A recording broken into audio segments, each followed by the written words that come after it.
Horoscope tungkol sa pag-ibig at relasyon. November 26, 2025. Ito ang inyong gabay sa pag-ibig at relasyon para sa araw na ito. Ang cosmos ay humihikayat sa atin na maging tapat at seryoso sa ating mga ugnayan. Iwasan ang mga paimbabaw na usapan.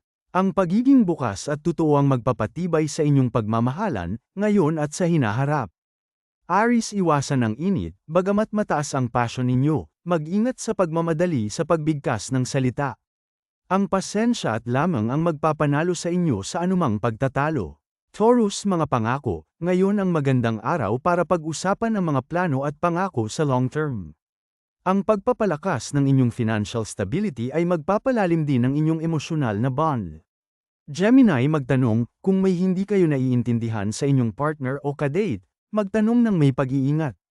Huwag mag-assume. Ang malinaw na komunikasyon ang magliligtas sa inyo. Cancer, self-love muna, una sa lahat, alagaan ang sarili. Kapag busog at masaya ang inyong puso, mas madali kayong makakapagbigay ng pagmamahal.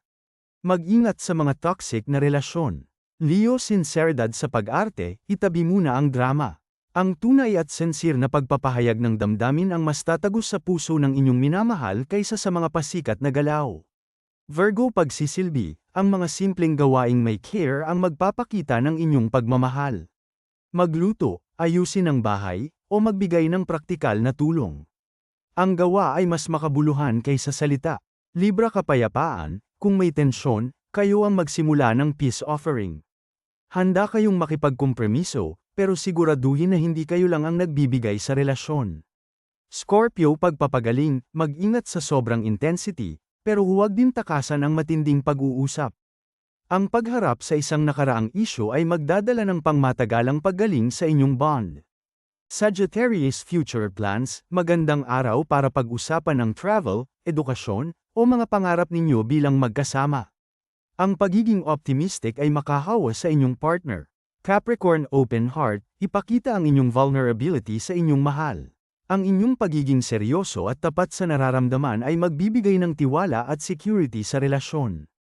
Aquarius, mataas na pamantayan, huwag mag-settle. May lakas kayo ngayon upang alamin kung ano ang truly mahalaga sa inyo. Siguraduhin na ang inyong relasyon ay tumutugma sa inyong pagpapahalaga. Pisces, intuit ayon ang gabay, kung may mixed signals kayong nararamdaman, pakinggan ang inyong kutob. Ang paghahanap ng katahimikan ay magbibigay ng tamang direksyon sa inyong puso. Salamat sa iyo kung natapos mo ang video na ito. Magwawagi ka sa pag-ibig kung i-like mo ang post na ito ay i-follow ang page ko. Mananatili kang single kung hindi mo ito gagawin. MA lang.